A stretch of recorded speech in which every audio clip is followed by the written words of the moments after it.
I'm Erin Cartrite. I'm Todd Cartwright. And we met at Watermark Fort Worth in 2014, and then we were married in May of 2017, and then we had our first daughter, Georgia Quinn, in August of 2018. And then 2 months after she was born, through a series of events, she was diagnosed with neuroblastoma, which is a cancerous tumor of the adrenal gland that had eventually spread to her liver.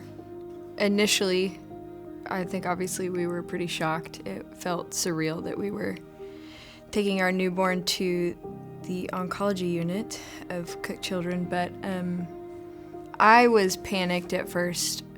I thought that I was spending my last moments with my daughter, and I was pretty fearful and confused. Just in these chaotic moments, how do you bring order to that? And so just relying on Christ to strengthen me in this moment to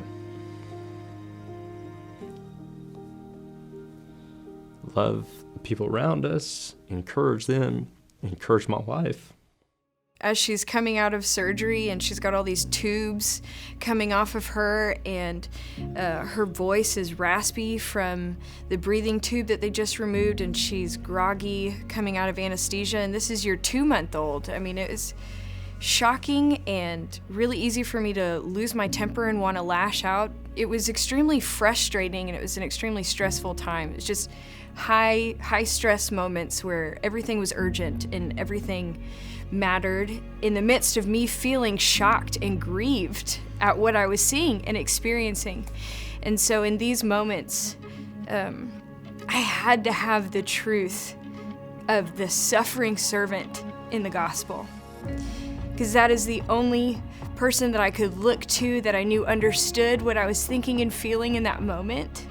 And I knew that Jesus was the only person that I could follow through that.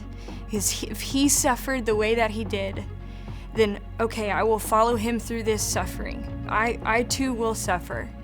And so I could trust that in this moment, as broken as it felt, as much as I was suffering, I could trust that something in this was going to bring wholeness. This was going to be redeemed. God was going to use this for a good and perfect plan, even if I couldn't see it in that moment. And so that brought me a lot of hope, because I could trust the fact that even if I lost my daughter, it was not outside of God's sovereign plan for her life, and she would not have lost one day that he didn't plan, that every single day that he had planned for her would be lived.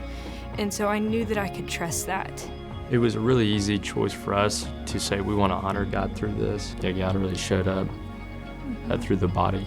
The believers that were around us, the encouragement, the prayers, and not just saying like, oh, well, yeah, she's gonna get through this. Y'all are gonna beat it. She's gonna come out through on the other end. But just saying like, man, we cannot promise tomorrow. What we can do today is pray, and we know God is faithful, and whatever his plan is, his name will be glorified. The cancer cells in her liver are continuing to regress.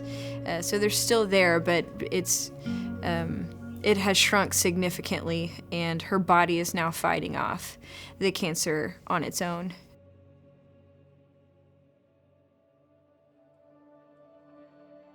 We go back every now and then to see her oncologist and to get some scans done. Scan days are still pretty tough.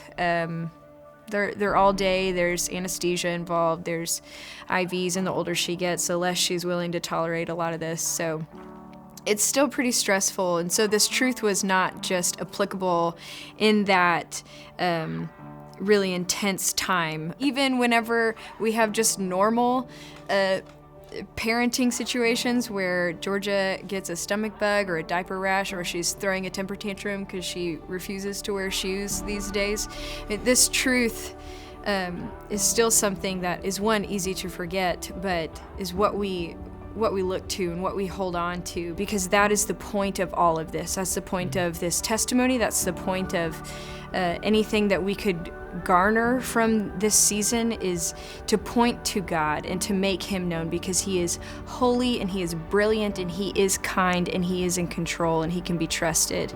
And so I do have a greater understanding of what it means to point to God in every season of life and to make it about Him and to believe the gospel and have that become rooted in me more and more, and to trust that any circumstance, any trial, any temper tantrum or surgery is not the end, but that because of the gospel, eternity is the end.